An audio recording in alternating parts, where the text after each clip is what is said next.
नमस्कार मित्रों, आज मैं मालती जोशी जी की लोकप्रिय कहानियों में से एक कहानी आखिरी सौगात सुनाने जा रही हूँ। यदि आप इस चैनल पर नए हैं तो प्लीज़ सब्सक्राइब कर लीजिए। आखिरी सौगात। अपने काउंटर पर जाकर बैठी ही थी सुमन कि प्यून ने आकर सूचना दी, आपका फ़ोन है। किसका फ़ोन होगा? मन ही मन ताने बाने बुनती हुई उसने बॉस के कमरे में प्रवेश किया। हेलो सुमी, मैं हूँ करुणा, तुम्हारी बुआ। बुआ जी, सब खैरियत तो है? सब खैरियत है, बस तुम्हारी याद आ रही है। आजकल में कभी फुर्सत निकाल कर आ सकती हो? जब कहोगे हाजिर हो जाऊंगी। तो फिर आज ही आ जाओ। और सुनो, अपनी अम्मा से कहने की ज़रूरत नहीं है। क्यों? पर उधर से रिसीवर रख दिया गया। सुमन का मन हुआ कि फिर से फ़ोन लगाकर बुआ जी से साफ साफ पूछ ले, पर बॉस के चौकस नज़र को वह नज़रअंदाज नहीं कर सकी। बैंक के 2-4 घंटे व्यस्तम होते हैं। मन में तमाम सवाल लिए वह काउंटर पर जो आकर बैठी तो ऐसी व्यस्त हो गई कि 12 बजे तक उसे सांस लेने की फुर्सत न रही। जैसे ही भीड़ कम हुई, असंख्य प्रश्न उसके जेहन में फिर कुलबुलाने लगे। क्यों बुलाया है बुआ ने? क्या काम होगा? क्या कोई घरेलू समस्या है बुआ को? अगर है तो अम्मा से क्यों छुपाया जा रहा है? क्या पैसों की ज़रूरत पड़ गई है? क्या बुआ को पैसों की ज़रूरत पड़ गई है? अपने इस विचार पर उसे खुद ही हंसी आ गई। बुआ जी तो खुद ही समर्थ हैं, रिश्तेदारों की सहायता करती रहती हैं।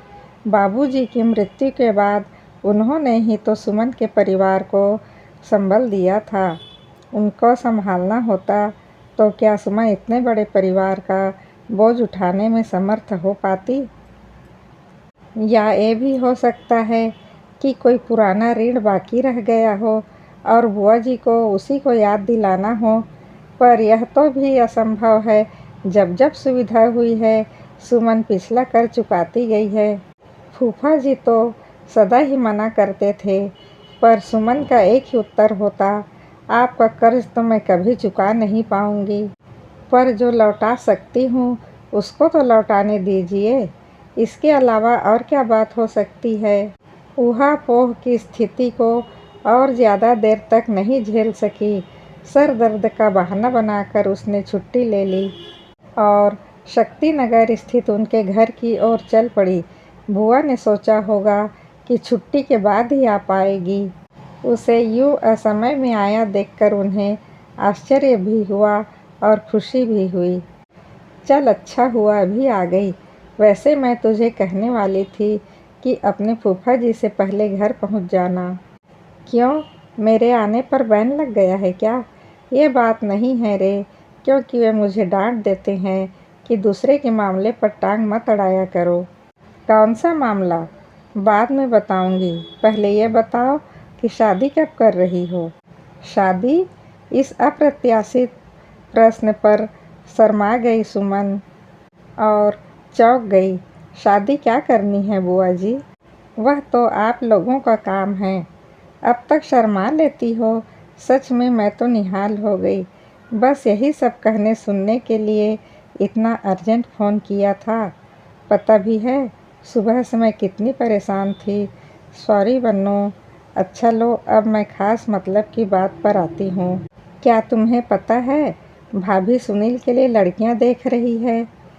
कि उसे लगा कि कोई प्रस्ताव वो मेरे लिए रखने वाली है, इसलिए सुनील की बात सुनकर वो चौंक पड़ी। सुनील जो उससे 3 साल छोटा है और एमएससी करके 2 साल तक जूते चटकाने के बाद जिसे पिछले साल वन विभाग में नौकरी मिली है, अम्मा उसके लिए लड़कियां देख रही है। तुम्हें पता था ना? आपको किसने बताया? परसों हमारे मोहल्ले में ही आई थी। लौटते हुए भी यहाँ से होते हुए गई थी। लड़की के संबंध में, उसके माता पिता, परिवार के संबंध में पूछताछ कर रही थी। सुमन कुछ बोल नहीं पाई। वह भी अपने आश्चर्य से उबर नहीं पाई थी। बैठे बैठे हम लोगों की अच्छी खासी झड़प हो गई। मैंने कहा, भाभी आपको लड़के की क्या जल्दी पड़ी है? घर में दो दो लड़कियां बैठी है। वो एकदम फट पड़ी, बोली, तो क्या लड़के को बूढ़ा हो जाने दूँ? मैंने कहा, अभी कौन सी उम्र निकली जा रही है, अभी कुल जमा 25 का ही तो हुआ है। बोली, लड़कियां क्या ऐसे ही पार लग जाएंगी, कुछ हाथ में भी तो होना चाहिए ना। सुनील का अच्छे घर से रिश्ता आ रहा है, देखना साल भर में ही निम्मी को निपटा दूंगी। और सुम्मी? मैंने पूछा, अरे उसे करनी होती तो अब तक कर ना लेती, दिन भर मर्दों के बीच में ही तो रहती है। एकदम ताव खा गई सुमन। बुआ, आपने अम्मा से कहा नहीं कि मैं वहाँ रोटी का जुगाड़ करने जाती हूँ, शादी का नहीं? कहा क्यों नहीं, तभी तो चिढ़ गई। बुआ, हमें संस्कार तो ऐसे दिए गए हैं कि घर लौटने में कभी शाम हो जाती है तो मन अपराध बोध से भर उठता है और हमसे आशा की जाती है कि अपनी शादी हम खुद तय करें। बुआ कुछ देर तक उसका तमतमाया चेहरा देखती रही, फिर स्नेह स्वर में बोली, मैंने इसीलिए तुम्हें बुलाया था कि तुम जान लो तुम्हारे पीठ पीछे घर में क्या हो रहा है। तुमने उस घर के लिए इतना किया, पर वो लोग तुमको अभी भी पराया मान रहे हैं। मेरी बकझक के कारण भाभी उस दिन नाराज होकर चली गई। तुम्हारे फूफा जी भी मुझ पर बहुत बिगड़े कि दूसरे के मामले में क्यों टांग अड़ाती हो। क्या तुम लोग पराए हो? वह घर भी तो मेरा था। तुम लोगों के सुख दुख से उदासीन कैसे हो जाऊं मैं? घर लौटते हुए सुमन का सर सचमुच दर्द करने लगा था। घर में पांव देते ही अम्मा के महिला मंडल से सामना हो गया। इस घर में न गृह स्वामी का दबदबा था, न बच्चों का चिल्पों। ऐसा निरापद स्थान मोहल्ले में दूसरा नहीं था। 30 पर अम्मा का यहाँ एक छत्र शासन था। आज जल्दी आ गई? अम्मा ने दरवाजे पर ही पूछ लिया। सर में थोड़ा दर्द था, इसलिए छुट्टी लेकर आ गई। बस जीजी, बहुत हो गई नौकरी। किसी ने कहा इसकी शादी कर दो। अरे, वो तैयार हो तो मैं आज ही कर दूं। मौसी, सुमन ने अम्मा की मुंहबोली बहन के गले में बाहें डालते हुए कहा। अब मैं लाउड स्पीकर पर मुनादी करने से तो रही कि मेरी शादी कर दो। मौसी फिक से हंस पड़ी। बाकी लोगों ने मुंह पर पल्ला रख लिया था। जाहिर था हंसी तो उन्हें भी आ रही थी। वे सिर्फ अम्मा का लिहाज कर रही थी और अम्मा, उनका पारा तो क्षण क्षण चढ़ता ही जा रहा था। वे बड़ी कठिनाई से अपने पर काबू किए हुए थी। औरतों के जाते ही फट पड़ी। नौकरी करती हो इसका मतलब ये तो नहीं कि तुम एकदम बेहाई पर उतर आओ। तो तुम भी क्यों हर जगह ढिंढोरा पीटती हो कि मैं शादी नहीं करना चाहती हूँ? तो क्या करूँ? सबसे कहती फिरूँ? किसे कोई पसंद ही नहीं करता, जो भी आता है छोटी को मांगता है। सिम्मी के मन में एक ईर्ष्या का हुक से उठा। फिर भी उसने मन को बांधते हुए कहा, और अगर कोई पसंद कर ले तो? हमें क्या परेशानी है, जब कहोगी तब ब्याह देंगे। पहले कोई हाँ कहे तो।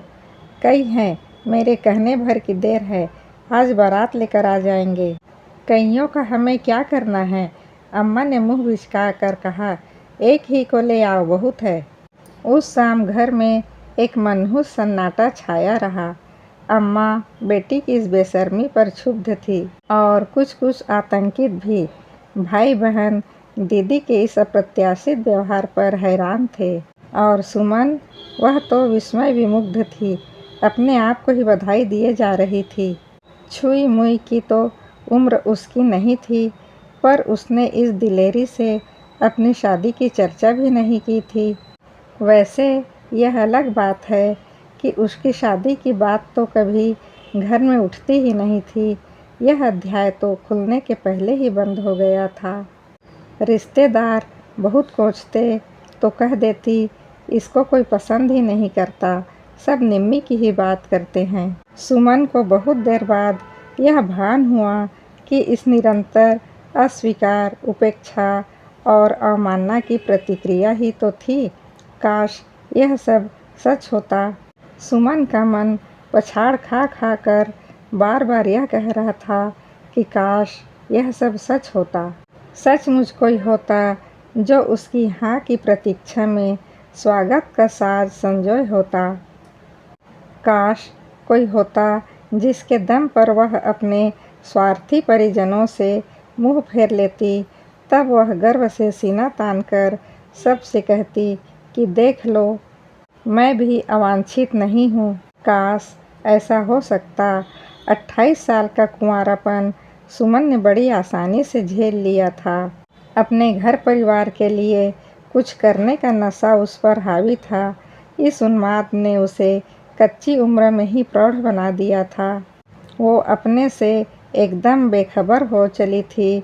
जब नौकरी की शुरुआत की थी तो कईयों ने उस तरफ दोस्ती का हाथ बढ़ाया था जो उसने झटक दिया था। एक दो प्रणय निवेदन को ठुकराने की गाथा भी उसके खाते में दर्ज है, पर वे सब बातें अब पुरानी लगती हैं। उसके वे स्नेहाकांक्षी अब दो दो बच्चों के बाप होकर अपनी गृहस्थी में रच बस गए हैं। सुमन में अब किसी की दिलचस्पी नहीं रह गई है। अपना एकाकीपन उसकी आदत में शुमार हो चला था कि कल शाम यह धमाका हो गया। बुआ की बातों ने उसे झकझोर कर रख दिया। सारा त्याग बलिदान व्यर्थ हो गया जिसके लिए उन्होंने अपने वसंत को पतझड़ में बदल दिया। वे ही लोग एकदम निर्लिप्त हैं, ये जानकर उसका खून खौल उठा। उसका सारा संयम जाता रहा। सचमुच कोई होता तो उसे जाकर अभी वरमाला पहना आती, पर कहाँ है उसके सपनों का राजकुमार। उसे तो किसी ने न्योता भी नहीं दिया। वो अपने आप कैसे चला आएगा। ऑफिस में बैठे बैठे बुआ की याद हो आई। वो बुआ से जाकर कहेगी, काना लूला लंगड़ा जैसा भी हो एक दूल्हा ला कर दो। बचपन से बुआ ही उसकी हर इच्छा पूरी करती थी। अम्मा से प्रताड़ित होकर वह बुआ के शरण में ही जाती थी। बाबूजी का गुस्सा भी हमेशा बुआ को ढाल बनाकर झेला है। अपने इस भतीजी पर सचमुच अपार ममता है। शादी से पहले यही तो उनका खिलौना था। अपनी गदबदी भतीजी को दिन भर गोद में उठाए फिरती, आठों पहर उसकी मांग पट्टी करती।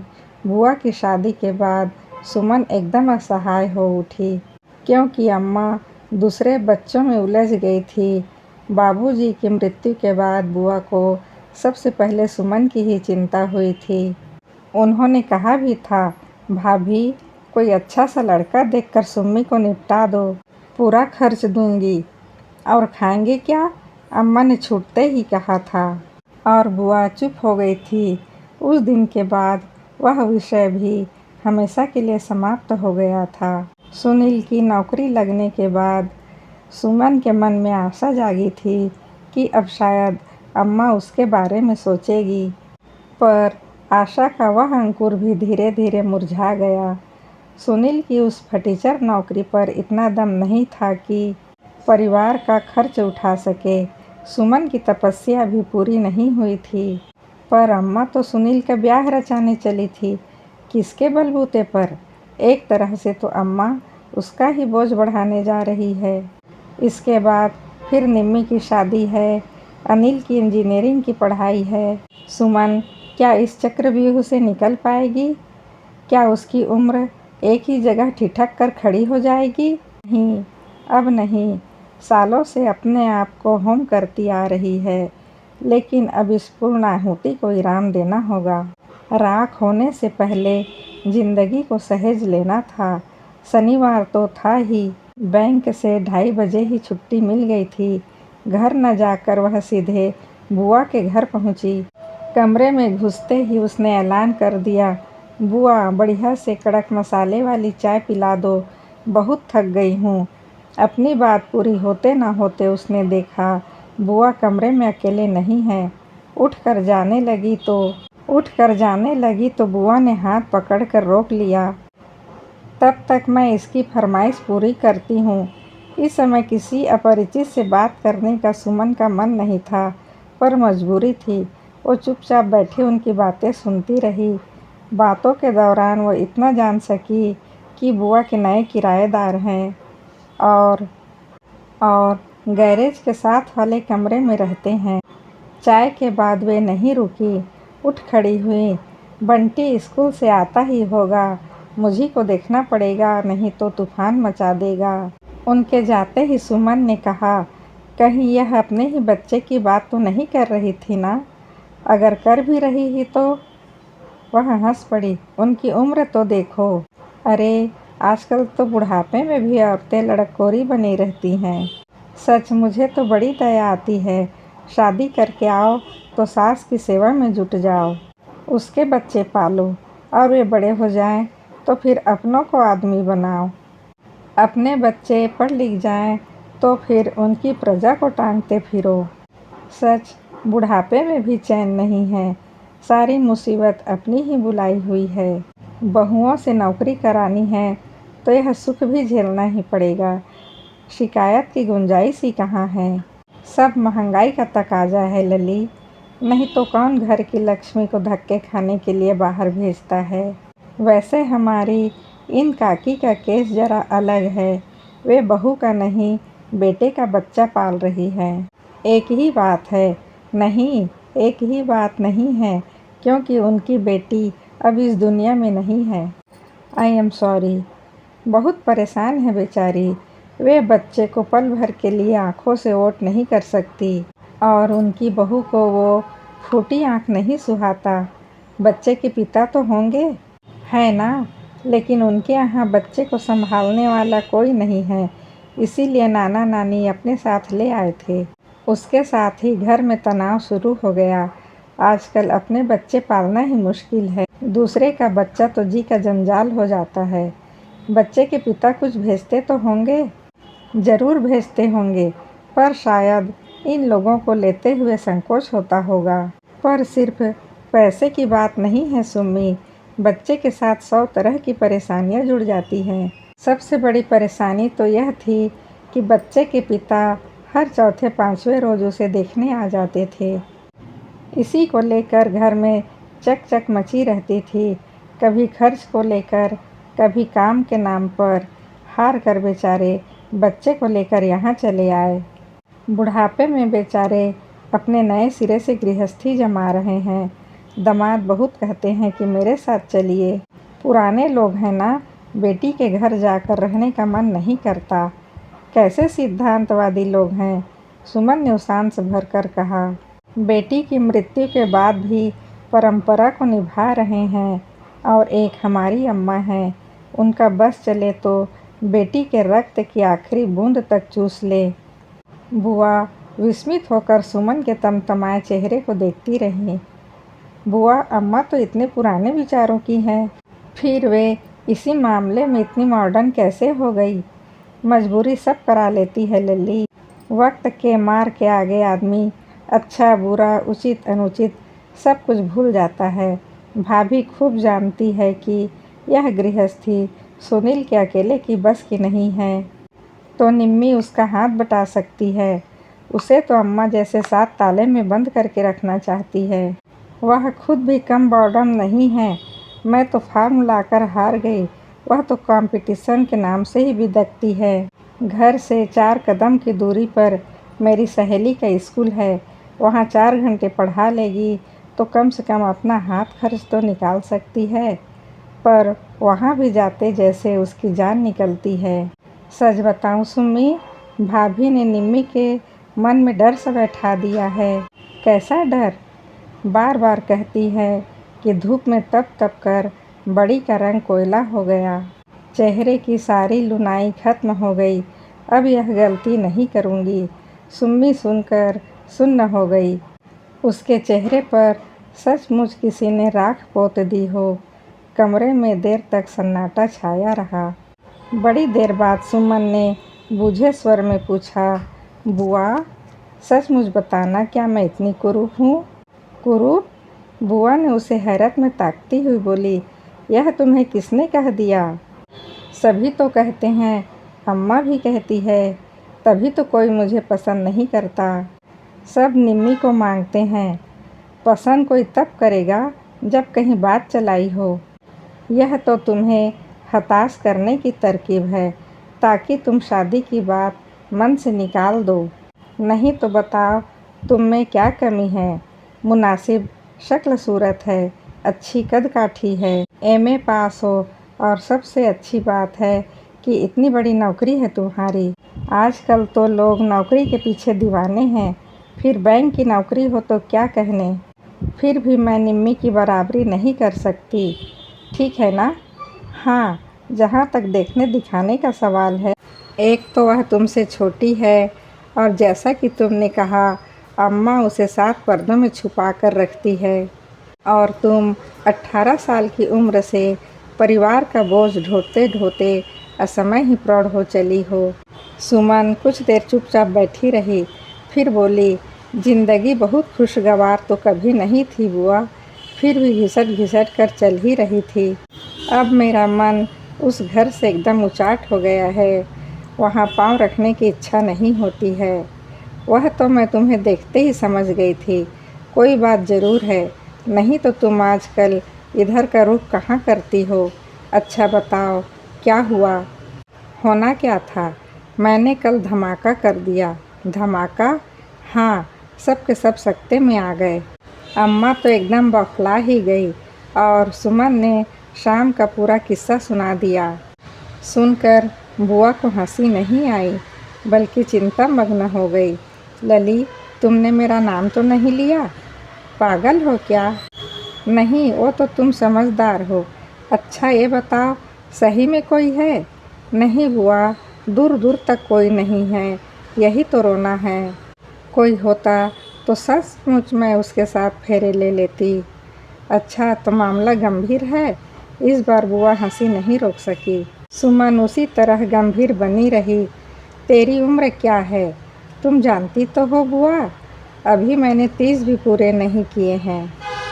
अगर दुहाजू वर का प्रस्ताव मिले तो स्वीकार करोगी? दुहाजू? हाँ, शकल, सूरत, पद, प्रतिष्ठा सब में तुम्हारे अनुरूप है। बच्चे भी होंगे? हाँ, एक है, पर उसकी ऐसी समस्या नहीं है। अभी नाना नानी उसे पाल रहे हैं। कहीं तुम अपने पड़ोसी की बात तो नहीं कर रही? तुमने ठीक ही समझा है सुम्मी।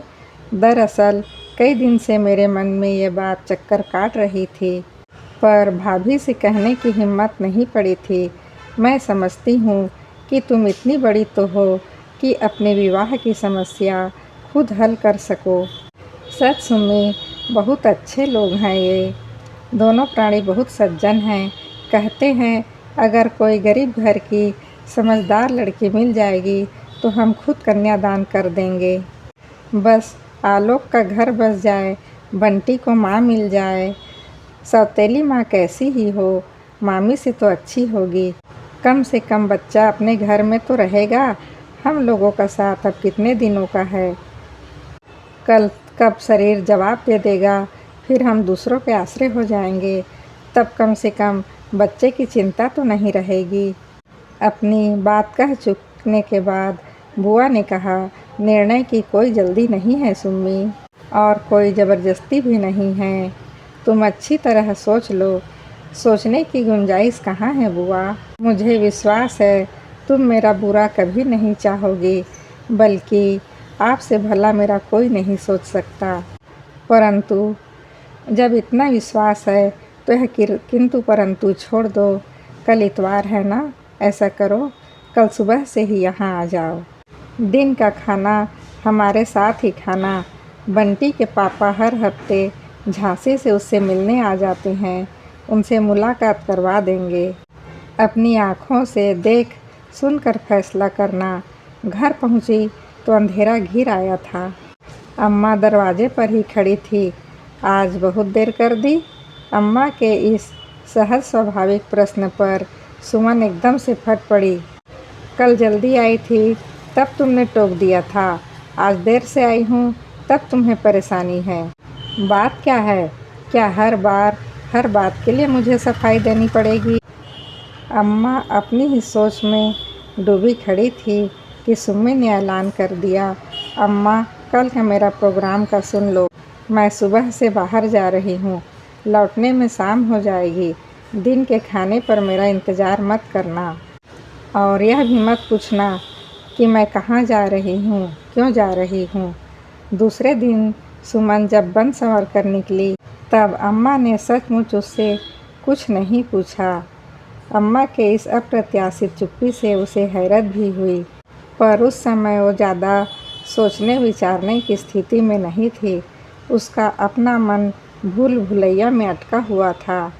जीवन में पहली बार इस कार्यक्रम का हिस्सा बनने जा रही थी। मन में रोमांच था तो घबराहट भी थी। वह अपने सतरंगी सपनों में तैरने लगी थी। एक ही शब्द था दुहाजू, जो बार बार उसके सपनों को बदरंग कर जाता था। बुआ के सामने तो बड़ी दिलेरी से उसने इस प्रस्ताव को स्वीकार किया था, पर अंतस में ये दुहाजू शब्द का फांस गड़ गया था। टीस रहा था, पर डॉक्टर आलोक को देखते ही उसके सारे संशय भिला गए। उसे विश्वास ही नहीं हो रहा था कि यह सुदर्शन व्यक्ति गणित जैसे रूखे विषय का डॉक्टर है। उनके सौम्य, गंभीर, आकर्षक व्यक्तित्व के सम्मुख वह स्वयं ही हीनबोध से ग्रस्त हो गई। क्या ऐसा प्रतिभा संपन्न व्यक्ति उस जैसी अत्यंत साधारण लड़की को ग्रहण कर लेगा? पर बुआ ने उसकी पैरवी बहुत अच्छे ढंग से कर रखी थी। वे लोग जैसे पहले से ही अभिभूत हुए बैठे थे। यह भी मालूम हुआ कि संशय का मकड़जाल उधर भी घनीभूत है। इसलिए डॉक्टर साहब ने अपनी आर्थिक, सामाजिक सारी पृष्ठभूमि उसके सामने खोल कर रख दी। अपनी अच्छी बुरी आदतों का, पसंद नापसंद का ब्यौरा भी सुना दिया। पत्नी की असामयिक निधन के आघात से भी अभी तक वह उबर नहीं पाए थे। इस बात को उन्होंने छुपाया भी नहीं। उनकी साफ गोई पर सुमन मुग्ध हो गई थी। उनके आंतरिक सौंदर्य पर मुग्ध हो गई थी। उसे लगा कि इसी व्यक्ति के लिए इतनी लंबी तपस्या की है तो वह सार्थक हो गई है। शाम तक सब कुछ एक प्रकार से तय हो ही गया था। बस अम्मा की स्वीकृति भर की देर थी और वही सबसे टेढ़ी खीर थी। सबसे ज़्यादा उत्साह बंटी के नाना नानी को था। अपने उत्तरदायित्व से वे शीघ्र मुक्त होना चाहते थे। उतने कम समय में सुमन पर इतना प्यार बरसाया कि वह भीतर तक भीग गई थी। वो एक बार फिर अल्हड़ किशोरी बन गई, जो बाबूजी के सामने ठुमकती थी। सुबह से उसका मन बुझा बुझा था। शादी के तुरंत बाद एक बच्चे की माँ बन जाने की कल्पना को वह झेल नहीं पा रही थी। अब उसे एहसास हुआ कि वे लोग बच्चा तो बाद में देंगे, पहले उसका खोया हुआ बचपन लौटा रहे हैं। वह घर पहुंची। मन में इतनी उथल पुथल थी कि रात को ठीक से सो नहीं पाई। सुबह उठी तो उनिंदापन बिल्कुल नहीं था, बल्कि ताजगी महसूस कर रही थी।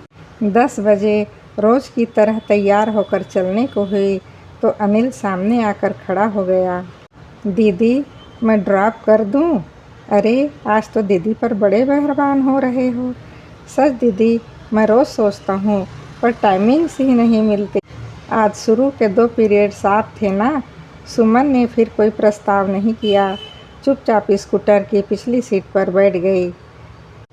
वैसे कायदे से देखा जाए तो इस गाड़ी पर सुमन का ही हक बनता था। उसी ने बैंक से लोन लिया था, जिसकी किस्तें वो अब तक चुका रही है।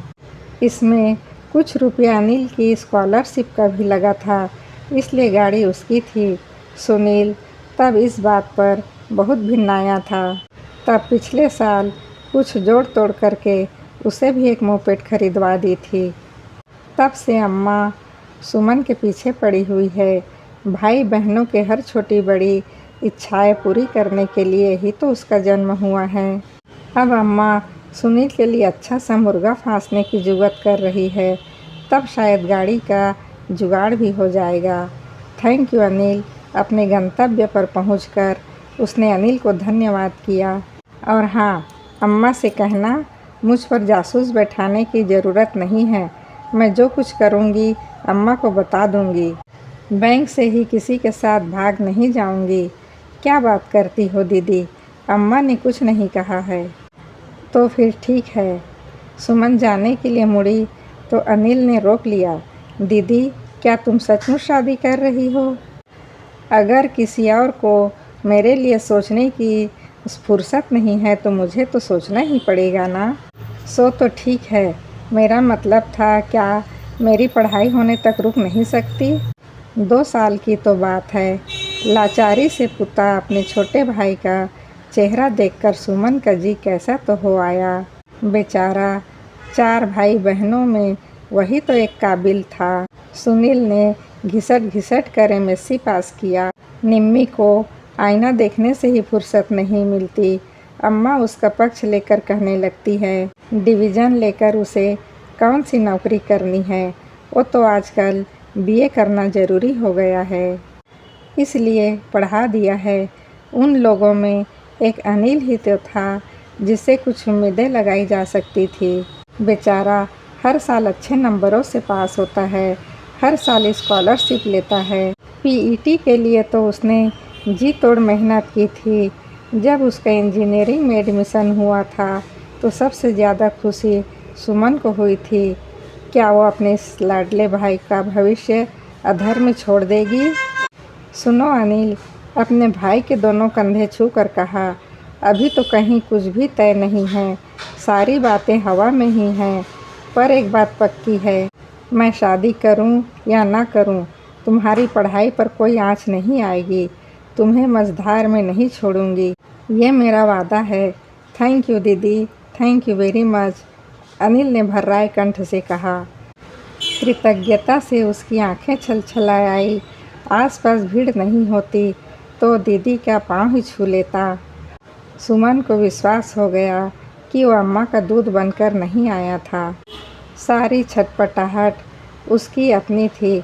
अम्मा तो खुद अपने आशंकाओं में ऊपर नीचे हो रही थी कि बुआ स्वयं आकर उन्हें यह शुभ समाचार दे गई। जैसा कि अपेक्षित ही था, अम्मा एकदम सनाका खा गई। फिर जरा संभलते ही उसने बुआ को खूब आड़े हाथों लिया। कहनी अनकहनी किसी बात का विचार नहीं किया। इतने पर भी संतोष नहीं हुआ तो चीख पुकार कर सारा मोहल्ला इकट्ठा कर लिया। ये बुआ है सिम्मी की, इनकी करतूत तो देखो। मेरी भोली भाली बेटी को पट्टी पढ़ाकर बूढ़े के गले बांध रही है, बड़ी सगी बन रही है। अरे हम क्या मर गए हैं? इन्हें पंचायत करने की क्या ज़रूरत है? इतना अपमान भला कौन सहन करता? बुआ भी उठकर चल दी, पर जाते जाते पास पड़ोस वाले को जता गई, मैं तो इतना अच्छा रिश्ता लाई थी, इन्हें कौड़ी भी खर्च नहीं करने पड़ते और इनकी बेटी राज करती। ऐसे हीरे से लड़के में भी भाभी 100 नुस्ख निकाल रही है। बेटी की कमाई का चस्का जो लग गया है, वे तो बेटी को ज़िंदगी भर घर में बिठाए रखना चाहती हैं ताकि उनकी गृहस्थी चलती रहे। लड़की की ज़िंदगी चाहे राख हो जाए, उन्हें कोई मतलब नहीं है। इसके बाद मित्र रिश्तेदार सब 2 खेमों में बट गए। एक का कहना था, जब सुमन ने आगे बढ़कर घर का जिम्मा उठाया है तो उसे पूरा करना चाहिए, अपनी ज़िंदगी उसके लिए गौड़ हो जानी चाहिए। जबकि औरों का कहना था कि सुमन ने ज़िंदगी भर का ठेका नहीं लिया है, अब आने वाला समय उसी का बोझ क्यों बने। घर में और लोग भी तो हैं और सबसे बड़ी बात यह है कि बिना दान दहेज के इतना अच्छा घर वर मिल रहा है तो इस मौके को हाथ से नहीं जाने देना चाहिए। दुहाजू लड़के भी आजकल मुफ्त में कहाँ मिलते हैं। स्वयं सुमन भी घोर असमंजस में थी। उसे कुछ समझ में नहीं आ रहा था। यह बात 100 पैसे सच थी। उसका मन बुआ ने ही खराब किया था। हताशा से सुलगते उसके मन में चिंगारी बुआ ने ही रखी थी। उस दिन सुनील की शादी की बात छेड़कर बुआ ने ही उसे ताव दिलाया था। पर क्यों? बुआ का इसमें कौन सा स्वार्थ था? अगर उनके यहाँ नए किराएदार नहीं आते तो क्या उन्हें सुमन का ख्याल आता? अम्मा के डर से उन्होंने यह विषय तो छुआ भी नहीं था। फिर स्वार्थ या परमार्थ जो भी रहा हो, बुआ का प्रस्ताव बुरा नहीं था। कम से कम उसे तो कोई खोट नज़र नहीं आई। 30-35 साल में कोई बूढ़ा नहीं हो जाता। कम से कम आलोक को तो देखकर कोई उन्हें बूढ़ा नहीं कहेगा। रही बच्चे की बात, तो उसमें अस्वाभाविक क्या है। अगर समय पर सुमन की भी शादी हो जाती तो उसके भी 2-4 हो गए होते। तो क्या सचमुच आलोक उसे भा गए हैं? यह डूबते को तिनके का सहारा वाली बात तो नहीं है? क्या वो इतनी हताश हो चुकी है कि इस पहले प्रस्ताव को अंतिम मानकर मुट्ठी में भींच लेना चाहती है? कुछ समझ में नहीं आ पा रहा था। ऊहापोह की इस मनःस्थिति से उसे अनिल ने उबारा। उसी ने पहल की। चट्टान की तरह उसके साथ खड़ा हो गया और सारे सूत्र अपने हाथ में ले लिए। फिर सुनील और निम्मी के पास और कुछ विकल्प नहीं था। अम्मा के हाथ से जो बात फिसली तो फिसलती चली गई। घर में बच्चे और बाहर स्वजन ने उन्हें कटघरा में खड़ा कर दिया। इस स्थिति से बचने का एक ही उपाय था, विवाह की स्वीकृति। सुमन ने तो चाहा था किसी मंदिर में फेरे पड़ लेगी या कोर्ट में जाकर शादी रचा लेगी, पर भाई बहनों ने एक ना सुनी। वे जैसे उसके सारे उपकारों का बदला चुका देना चाहते थे। उनके उत्साह का कोई अंत नहीं था। बाकायदा कार्ड छपे, दूर पास के रिश्तेदारों के यहाँ बुलावा गया, मंडप सजा, शामियाना तना, शहनाइयाँ बजी और शानदार रिसेप्शन भी हुआ। आंगन में ढोलक बजे, बतासे बने, कढ़ाइयाँ चढ़ी और इस वातावरण को देखकर कोई सोच भी नहीं सकता था इस विवाह के लिए सबने कितना मनस्ताप सहा है। अपने सारे गिले शिकवे भूलकर अम्मा भी मूड में आ गई थी। चाबी का बड़ा सा गुच्छा कमर में होंसे भीतर बाहर डोलती हुई अचानक महत्वपूर्ण हो गई थी। बुआ ने सब देखा और राहत की सांस ली। लड़की की शादी वैसी ही मुसीबत होती है, सब कुछ ठीक ठाक तिपट जाने तक सांस अटकी रहती है। पर इस शादी में तो समस्या और भी विकट थी। यहाँ बारातियों की नहीं, घरातियों की ही चिंता थी। वो दूर हो गई। वैसे बाराती थे ही कितने, गिनती के 8-10। आलोक के 2 ममेरे फुफेरे भाई, 2-4 दोस्त और बंटी के नाना। शादी बंटी के ननिहाल में हुई थी। अपने स्नेह और सौजन्य से भी दोनों प्राणी सबको मुग्ध किए हुए थे। सुमन ने सोचा था इस घर से, इस माहौल से वह इतना उब चुकी है कि छोड़ते हुए जरा भी दुख ना होगा। पर विदा के समय इतना झार रोई कि खुद उसे ही आश्चर्य हुआ। ये आंसू कृतज्ञता के थे या विछोह के थे, वो खुद ही नहीं समझ पाई। जो त्याग, जो तपस्या उसने अपने घर के लिए की थी, वह व्यर्थ नहीं हुई थी। आलोक को यह धूमधाम अच्छी नहीं लगी थी।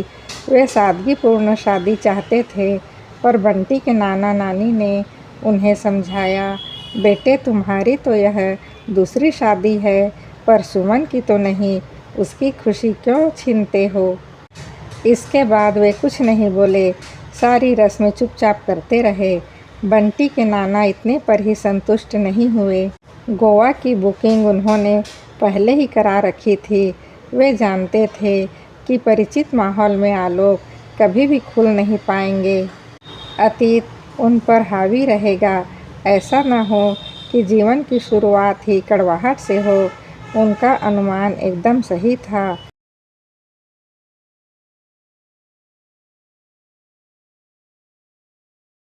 8 दिन पलक झपकाते ही कैसे गुजर गया पता ही नहीं चला। सुमन की छुट्टी अभी बाकी थी। उसे तो अब नौकरी की परवाह नहीं थी। वह तो तुरंत जाकर झांसी जाकर अपना घर देखना चाहती थी। उसे सजाना संवारना चाहती थी। जीवन का यह प्यारा काम कितने मन्नतों के बाद उसके जीवन में आया था। उसे घर पर छोड़कर आलोक बंटी के ननिहाल चले गए। उसे भी थोड़े दिन आज़ादी चाहती थी। बहुत सारे काम निपटाने थे, सबसे मिलना मिलाना था, भाई बहनों से गप्पे लड़ानी थी, अपना सामान बांधना था। जब तक अम्मा खाना बनाती रही, सुमन जाकर गली मोहल्ले में सबसे मिल आई। उल्लास और तृप्ति से उसका चमकता चेहरा देखकर सबकी आंखें जुड़ा गई। शर्माइन तो बोली भी, भौजी से कहना शाम को सुम्मी की नज़र उतार दे। सुनील हॉस्टल जाकर अनिल को लिवा लाया। बहुत दिन बाद शाम को सब कोई खाने पर इकट्ठा हुए थे। देर तक चुहलबाजी चलती रही, ठहाके लगाते रहे। अम्मा डांट न लगाती तो शाम तक वे थाली पर ही बैठे रहते।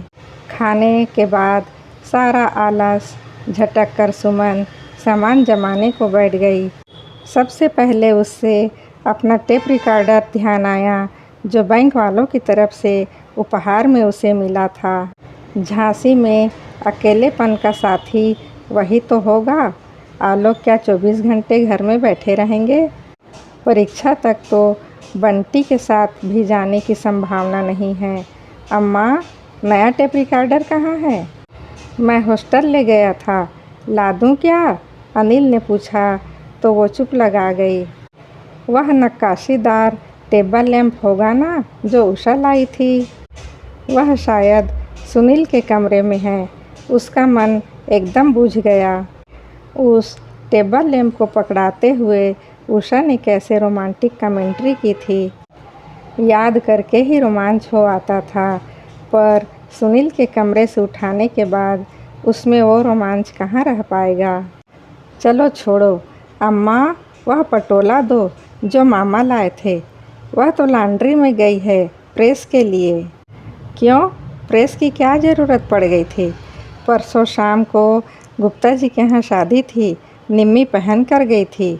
अच्छा, वह बनारसी तो दो जो बुआ ने दी है। वह चंदेरी कहाँ है जो मौसी लाई थी? अजमेर वाले चाचा जी कोटा जरी लाए थे। श्याम अंकल ने कश्मीरी सिल्क दी थी ना। पूनम का दिया हुआ डिनर सेट तो पैक ही होगा ना। बड़के फूफा जी कितने प्यारे झुमके लाए थे ना। सफ़र में पहनने की हिम्मत नहीं पड़ी, अब वहाँ पहनूंगी। कांति जीजी चाबी का गुच्छा दे गई थी। हाँ, वह बोन चाइना वाला टी सेट भी ले जाऊंगी। अविनाश भैया ने खूब जताकर कहा है, और वह सुनहरा कामदार लेमन सेट उसे तो खूब संभाल कर ले जाना होगा। सुमन अनवरत बोले जा रही थी। उसे जैसे एक एक चीज़ याद थी। घर में पहली शादी थी, नाते रिश्तेदारों ने जी खोल कर दिया था। पास पड़ोस वाले, उसके सहयोगी, उसकी सहेलियां, सभी ने अच्छे उपहार दिए थे। उन सब का चुनाव उन्होंने पूछ पूछ कर ही किया था। सुमन मन ही मन उस सारी चीज़ों को अपनी गृहस्थी में सजाकर खुश हो रही थी। गहनों और भारी साड़ियों में सजे अपने रूप की कल्पना करके पुलकित हो रही थी। बड़ी देर बाद उसे होश आया कि इतनी देर से वह अकेले ही बोली जा रही है। अम्मा ने उसकी एक बात का भी जवाब नहीं दिया। वे तो बस फटी की फटी आँखों से उसे घूरती जा रही है। उसका जी धक से हो गया। क्या बात है, इन 8-10 दिनों में घर में चोरी तो नहीं हो गई? क्या बात है अम्मा? उसने कांपते स्वर में कहा। सुम्मी, अम्मा ने बड़े संजीदा स्वर में कहा, बिटिया, तेरी तो जमी जमाई गृहस्थी है, घर में टोकने के लिए सास ननद भी नहीं है। तू इन सब चीज़ों को लेकर क्या करेगी? अम्मा, सुमन इतनी हतप्रभ थी कि बड़ी देर तक उसके मुंह से बोल नहीं फूटा। अम्मा, घर में कोई टोकने वाला ना हो तो क्या मुझे खाली हाथ भेज दोगी? क्या मेरा कोई मान सम्मान नहीं है? और जो जमी जमाई गृहस्थी है वह मेरी तो नहीं है। मेरे अपने भी कुछ अरमान हैं, उनका कोई मूल्य नहीं है। तेरा मान सम्मान तो तेरी अपनी नौकरी से ही बना रहेगा। तू चाहे तो साल भर में एक नई गृहस्थी सजा सकती है, पर ज़रा मेरा तो ख्याल कर। कल को निम्मी की शादी होगी तो इतना सब मैं कहाँ से जुटा पाऊँगी, कैसे जुटाऊँगी। सुमन कहने को हुई कि तुमने तो मुझे एक चांदी का छल्ला भी नहीं दिया। फिर निम्मी के लिए इतनी छटपटाहट क्यों। फिर अपनी शादी का याद करके वो अपने को जब्त कर गई। पर इतना ज़रूर कहा, सुनील की शादी करवा दो ना अम्मा, रेडीमेड दहेज आ जाएगा। आ भी गया तो मेरे किस काम का, उस पर तो बहू का हक होगा। वे मुझे हाथ क्यों लगाने देगी और मैं ही उससे क्यों मांगने जाऊंगी। तुमसे जिस अधिकार से कह रही हूँ, क्या बहू से कह पाऊंगी। सुमन को लगा कि अम्मा तो अब कुंडली मारकर उसके सामान पर बैठ गई है। उसे एकाएक अम्मा से, इस घर से, पूरे माहौल से वितृष्णा सी हो गई। खाली अटैची को पलंग के नीचे सरकाते हुए उसने कसैले स्वर में कहा, अगर मैं शादी नहीं करती तो तुम निम्मी का दहेज कहाँ से इकट्ठा करती। तब इतने सोच विचार की ज़रूरत ही क्या थी। अम्मा ने उसांस भरकर कहा और उठकर चल दी, जैसे जता देना चाहती हो कि सारी समस्याओं की जड़ ये तुम्हारी शादी ही तो है। रात को आलोक खाने पर निमंत्रित थे। सुमन ने आलोक से कहा, रात को मैं आपके साथ ही चलूँगी, सुबह वहीं से निकल जाएंगे। लेकिन मैं तो तुम्हारे फूफा जी का स्कूटर लेकर आया हूँ। तुम्हारा सामान कुछ नहीं है, एक छोटी अटैची और हैंडबैग बस। तो फिर ठीक है। उसके इस आकस्मिक निर्णय पर सभी को आश्चर्य हुआ। निम्मी और अनिल ने रुकने का इसरार भी किया, पर वो अपनी जिद पर अड़ी रही। हार कर अम्मा ने विदाई की तैयारी कर ली। रोली चावल के साथ उसने जो साड़ी निकाली थी, सुम्मी पहचान गई। यह मामा की ओर से भात में आई थी। मामा उसके लिए तो कामदार पटोला लाए थे। अम्मा के लिए कोटा की साड़ी थी। बाकी सब के लिए जो थोक में आई थी, उनमें से एक थी। तो सुम्मी ने कहा, निम्मी ये साड़ी रहने दे, तेरी सुहाग पिटारी के काम आएगी। तू तो मेरे आंचल में 4 चावल के दाने डाल दे, बहुत है। वे लोग चलने लगे तो अम्मा ने दामाद का टीका करके 51 रुपये थमा दिए। आलोक तो एकदम अचकचा गए और असमंजस में सुमन का मुंह ताकने लगे। रख लो बेटा, अम्मा ने कहा, यह रिवाज है, वैसे हम लोग हैं ही किस लायक। रख लो, सुमन ने रूखे स्वर में कहा, आशीर्वाद का 1 रुपया रख लो और बाकी का रुपया लौटा दो, कहकर उनसे पहले ही स्कूटर के पास जाकर खड़ी हो गई। उस घर में सांस लेना भी जैसे अब उसके लिए दूभर हो रहा था। अभी आप मालती जोशी जी की लिखी कहानी आखिरी सौगात सुन रहे थे।